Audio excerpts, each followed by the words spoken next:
Hello, welcome to the International Sunday School lesson. We're continuing our study in 2 Kings. Today we're going to be doing the 7th chapter primarily, but to catch the context we must go back to chapter 6. If you remember the wonderful account there of Elijah's, I love this.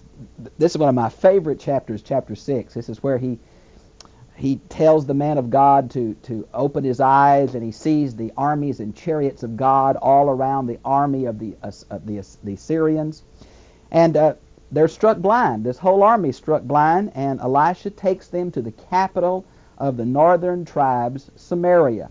And you know, the king wants to kill them. What should we do? And Elisha says, no, feed them and send them home. Well, that created some wonderful goodwill between these two warring nations of Syria and Israel. Now, we're not sure if this is in chronological order or not, but beginning in about verse 24 of chapter 6, it's when we see that Ben-Hadad, and your Bible never distinguishes between Ben-Hadad the first, second, or third. Most people think this is Ben-Hadad the second. Now, Hadad is a king for the deity, Ben, son of Hadad. So it's kind of a title like Pharaoh would be.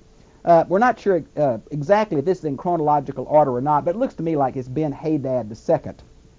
King of Syria gathered his army and went up to besiege Samaria. Samaria was a wonderful natural fortification. It was made the capital by Omri, several kings earlier, and it was built on a ridge. It had a flat mesa with very high sides, and the only really place they had to fortify was the little land bridge that led to the mesa. And so the walls didn't go completely around the city because of its natural fortifications. They just basically went across this land bridge.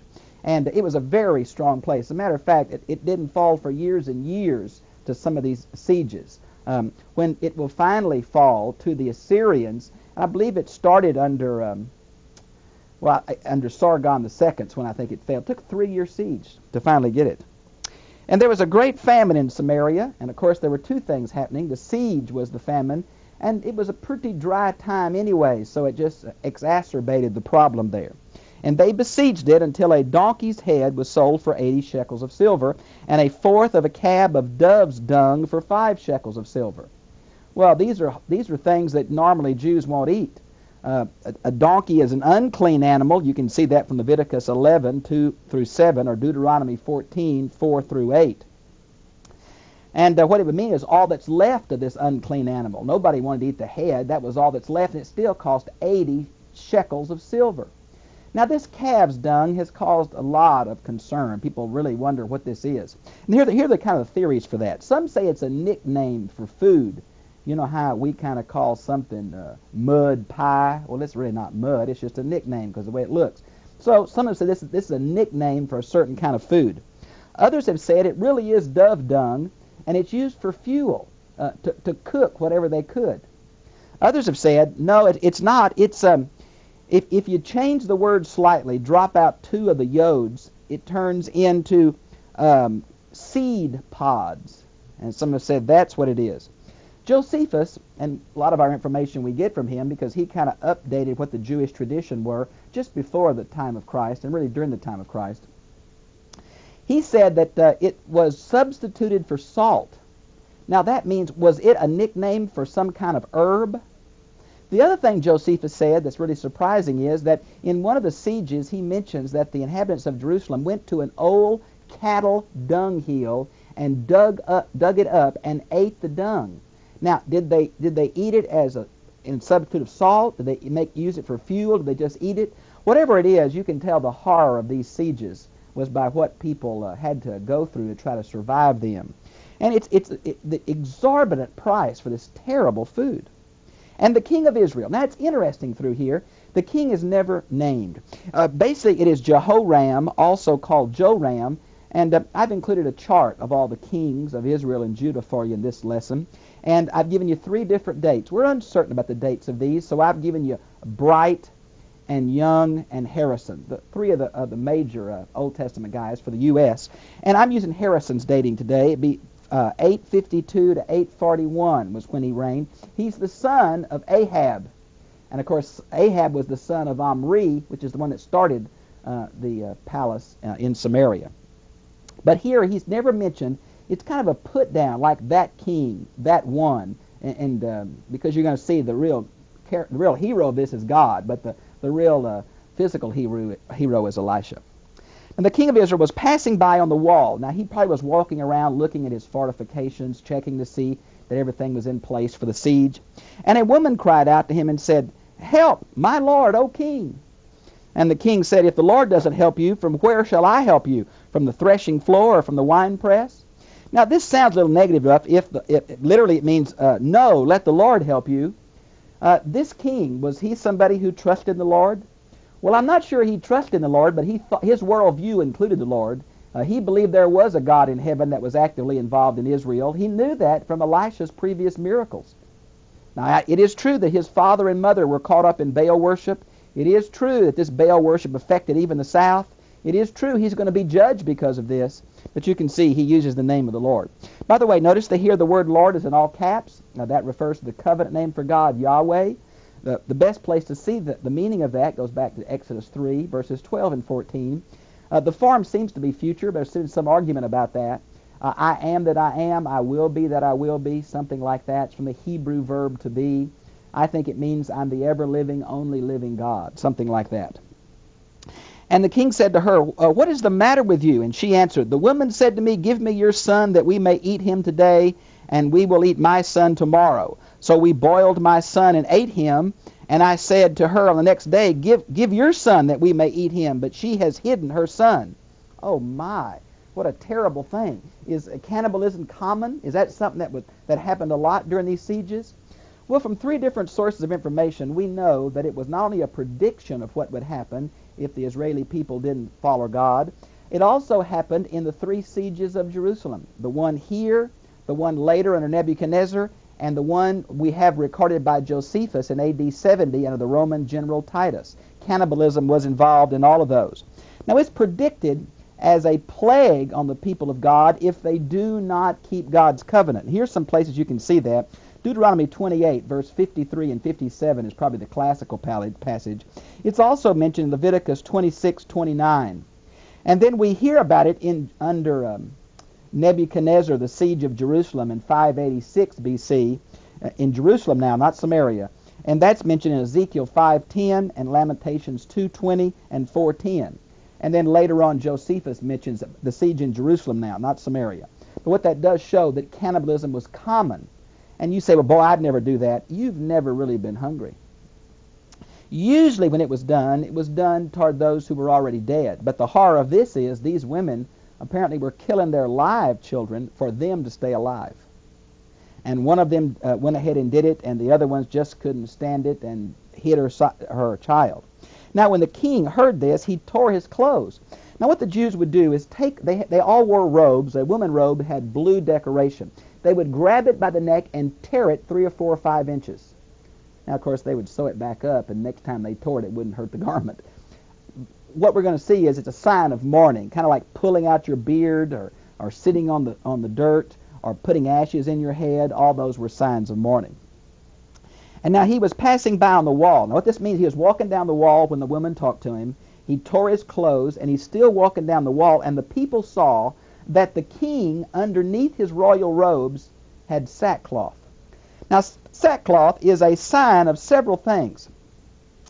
We see in the lives of 2 different kings, one of which you think is just a bunch of show. And that's in the life of Ahab, the father of Jehoram, and that's in 1 Kings 21:27. You never think he's really serious about what he does as far as repentance, a sign of mourning for sin. But in 2 Kings 19:1 and 2, Hezekiah, the godly king of Judah, wears sackcloth. Sackcloth would be a rough kind of thing that would cause the skin to itch and feel uncomfortable. It was put there as the cheapest kind of garment to cause discomfort, to make you think and reflect on God. And it was a very common sign of mourning in these days. Now, verse 31. Then the king said, "May God do so to me and more also," and that's an oath. Now, he's swearing in God's name, "if the head of Elisha, the son of Shaphat, remains on him today." Now, he's blaming Elisha for all of this. Why? Well, we know from Elisha's earlier miracles, number 1, that he could multiply oil. Why hasn't he fed the city? We know also that he could stop this siege by striking the army of the Syrians blind. Why hasn't he protected the city? Why hasn't he raised from the dead some of the soldiers that apparently had already died of hunger? No, the king is saying, I know what that prophet could do, and he refuses to do it, so I'm going to take his life for causing this misery. See, he has no sense of it's his sin with these fertility cults. It's his lack of faith in God leading his people to lack of faith. He's blaming the prophet. Now, it's real hard to catch a prophet unawares, isn't it? Well, in verse 32, Elisha knows what he's doing. The unusual thing about chapter 6, verse 32 is he's sitting with the elders. Now, usually it's the king that consults with the elders in times like this. You might want to go back to 1 Kings 20, verse 7, where the king is talking to the elders. Here, the elders have given up on the king. They're talking to the prophet. And the prophet tells them, stand in the door, hold that door closed, or at least hold that man back. The king sent a messenger to kill Elisha. Elisha knew that it was just a matter of time before the king would change his mind. And so he told these elders, stop that man from coming right now, because right behind him, look at the end of verse 32, is the sound of his master's feet. Now, we're not sure from verse 33 if the king actually came or if the messenger, another messenger came and repeated the king's words. Listen how discouraging the king's words are. Behold, this evil is from the Lord. Why should I wait for the Lord any longer? Now, that's pretty discouraging. That shows the hopelessness and helplessness of this king. Okay, now, in chapter 7 is how Elisha is going to protect himself from this threat of the king. And notice that he's going to come and make a prediction that this is going to be solved, that we're going to end this siege, and that's how he's going to save his life, by saying, now, king, God is going to do something, and he's going to do something immediately. Watch this. Now, Elijah said, listen to the word of the Lord. Thus says the Lord. It's this double prophetic introduction. He's saying, I'm speaking for God now. Tomorrow about this time, a measure of fine flour will be sold for a shekel, and 2 measures of barley for a shekel in the gate of Samaria.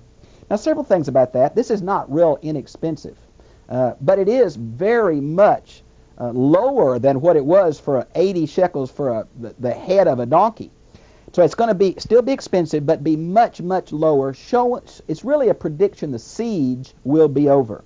Now, it's interesting, this gate of Samaria. Normally in the Old Testament, we would say the gate is the center of the city administration.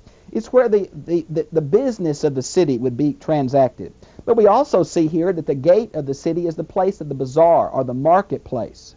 And that's the reference here. Okay? Now, in verse 2, and the royal officer. Now, this is interesting. This man's going to have a prediction against him. He came with the king. Literally, this means the third man, or the third. It refers to somebody in a chariot. We know from Egypt they had 2 chariots, 2 charioteers. In Israel they had 2. Sometimes they had 3, but mostly 2. This was the man who helped the king up and down in the chariot, and he got kind of the nickname of the king leaning on his right arm. Remember back in 2 Kings chapter 5, verse 18, Naaman is called by this same term, and that's what he did to the king of Syria. So this is almost the second in command. That's the kind of royal guy this is. So he's a very high government official.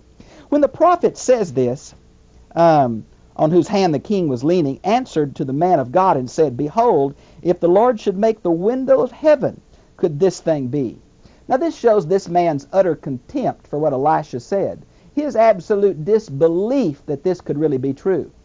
Now it's interesting to me, this little phrase, the kingdom, the window of heaven. We see it twice in the Bible. Once in about Genesis chapter 7, verse 11. I think it's mentioned again in chapter 8. Where it talks about the windows of heaven. Literally it's where the water came from. Talking about the rain, the deluge. The fountains of the deep were burst open and it just came gushing down from the heavens. This same thing is in Malachi chapter 3, verse 10, where it talks about tithing, and it'll open the windows of heaven and pour out a blessing you can't receive. There's been a lot of discussion if this man is expressing faith in Yahweh, because we know from some of the archaeological finds that the prophet Baal, which is the fertility god, also was claimed to have the windows of heaven and poured out the rain for fertility. So whether it reflects the background of the Baal, really, fertility cult, or this promise that God's going to open the windows of heaven, I'm not sure here. But Elijah said to him, Behold, you shall see it with your own eyes, but you shall not eat of it. The implication is he's going to be killed, but he will see it come to pass. Now there were 4 leprous men at the entrance of the gate. It's interesting.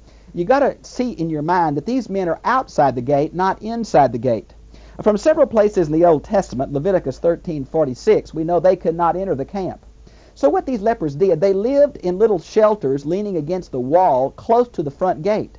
And their relatives inside the city would bring them food from time to time. Now the problem here is the relatives inside the city don't have any food either. The Syrians hadn't killed them because they're just like non-people. You know, they're there, but who cares? Now there are 4 of them, and they're sitting there by the gate, and they're saying to one another, why do we sit here until we die? We don't have any food. We're about to starve to death. I mean, why sit here? And so they're going to say, look, if we enter the city, now they're kind of, they couldn't get in the city. They wouldn't open the gate for them, of course. But they're saying, even if we could, there's famine in there. We'd starve to death if we went in the city. If we sit here, we're going to die. So what are we going to do? Now, therefore, come, let us go over to the camp of the Syrians. Now, this word go over is the technical term used many times in the Old Testament for a military desertion.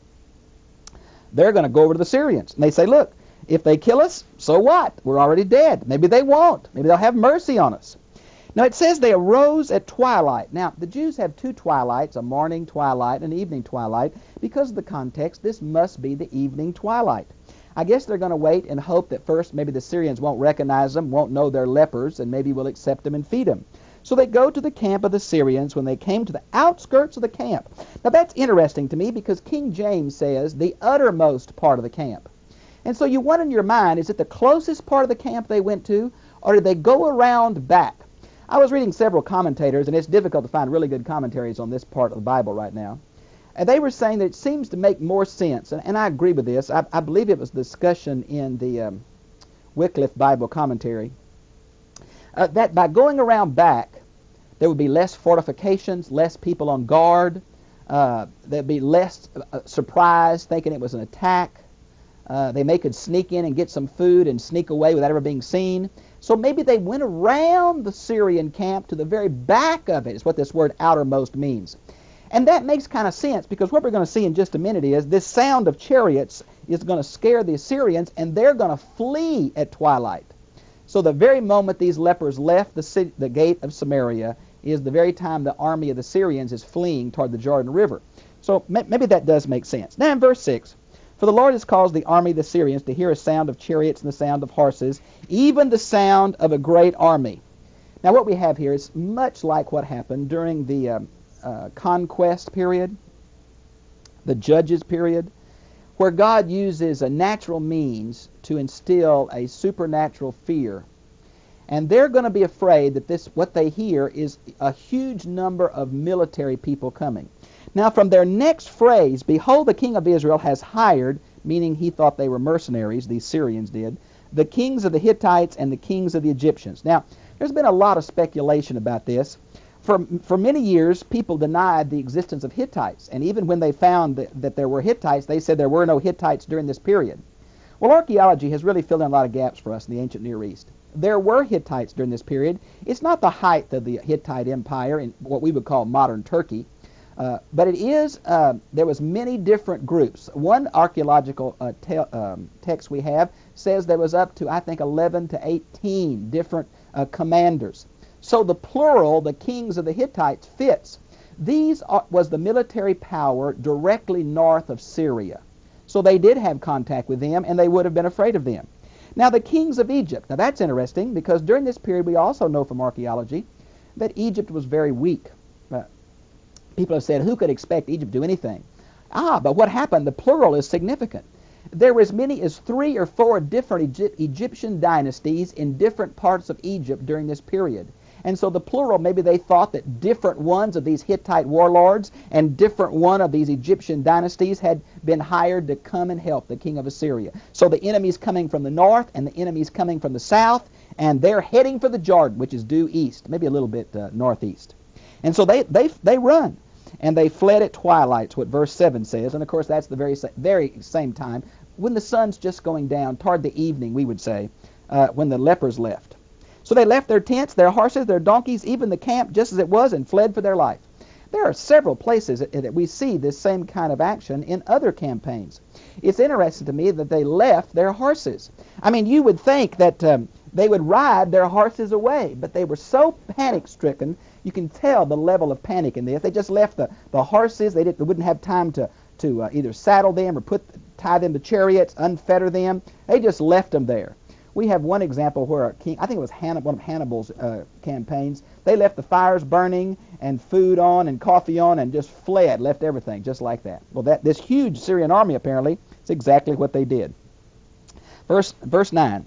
And they said to one another, they came to the outskirts of the camp, verse 8, and entered it, one tent, and ate and drank. Can't you see these 4 lepers laying on silks, playing with gold, eating peeled grapes? Oh, man, they're living it up. They're laughing, they're eating, they're chugging down wine. They're getting all these raiments and hiding them out in the desert. And finally, they kind of come to themselves. They did this in several tents, and they said, we're not doing what's right. This day is a day of good news, and we are keeping silent. If we wait until morning light, punishment will overtake us. Now, what they're saying is basically, we are part of the people of God. We're part of Israel. And we had this great news that'll spare this city. People back home are dying of hunger. Even tonight they're dying. And here we are living it up. We haven't shared this good news with anybody. And if we don't share this, God himself is going to punish us. So we need to come to ourselves and quit being so greedy and go tell the rest of our people what's available here. And they do. And so they come to the gatekeeper, went back to the city gate where they lived, and tried to shout up to the gatekeeper. And they said, we came to the camp of the Syrians, and behold, there was no one there, nor the voice of man, only horses tied, donkeys tied, and tents just as they were. Well, the gatekeeper called, and it was told to the king. It's late at night. The king arose in the night and said to his servants, I will tell you what the Syrians have done to us. Now, he thinks they've done an ambush. You see what's really going on here? He still doesn't believe the prophet of God is telling the word of God. That's been this king's problem. He knows about God. He doesn't know God. And he knows the miracles of God's prophet. He don't trust God's prophet. So he thinks it's an ambush, something like what the Israelis did to the city of Ai in the book of Joshua. So he's afraid to go out. There's all that food. He's afraid to go out. One of his officers said, a smart guy, one of his servants answered, please let some of the men take. Now, I got to admit to you that verse 13 is in terrible shape in the Hebrew. It's been said by many to be just corrupt. If you'll look at your text, mine is a New American Standard, there's all kind of italicized words in there to try to make sense of it. Please let some of the men take 5 of the horses which remain. Most of the horses had died or they had eaten for food. They just got a few horses left for a few chariots, which are left in the city. Behold, we will be like the cases of one of the multitudes of Israel who are left. If we stay, we're going to starve to death, so let us go. And the implication is at the end of verse 13 that a lot have already perished. But it kind of depends on your translation. The NIV says who are doomed. My New American Standard says who have already perished. So anyway, it was sad shape. There wasn't much military equipment left. Everybody was on the verge of starving. This servant says, let somebody go and check this out. Okay. Now in verse 14 it says they took 2 chariots with horses. Well, they're asking for 5 horses in verse 13. Does that mean one chariot had 3 horses and one had 2? Well, surprisingly enough, Josephus again, and the Septuagint, which is the Greek translation of the Old Testament, has 2 horsemen instead of 2 chariots. So I'm not sure which it is, but you can see what's happening. The men went out, and they looked at the camp. It was empty. They looked around, couldn't find an ambush, and began to follow this trail of clothes and swords and shields and this trail of clothing led all the way to the Jordan. The normal route from Samaria to Damascus was across the Jordan and up. And these people, as they fled in panic, dropped off their unneeded clothing. So they came back and told the king. And the people got so excited, they came out of the city to run to the camp for food.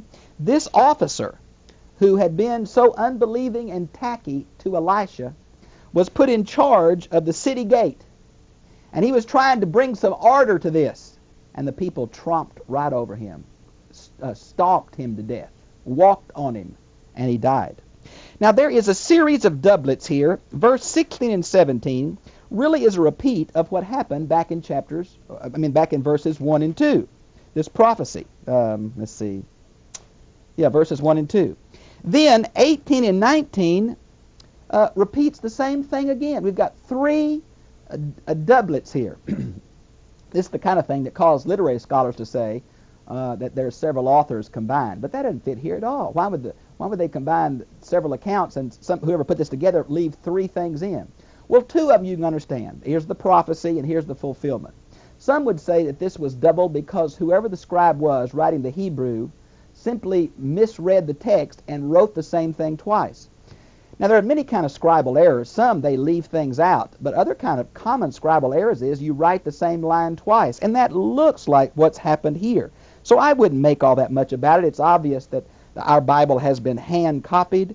But I would say this, though there is little problems here and there with this number or this word or this sentence, none of these affect the trustworthiness of the Bible. None of these affect the major truths and doctrines of the Bible. So it's just one of these things. We have a literary anomaly, and we have some reasons why it may be there, and when all's said and done, it doesn't really matter.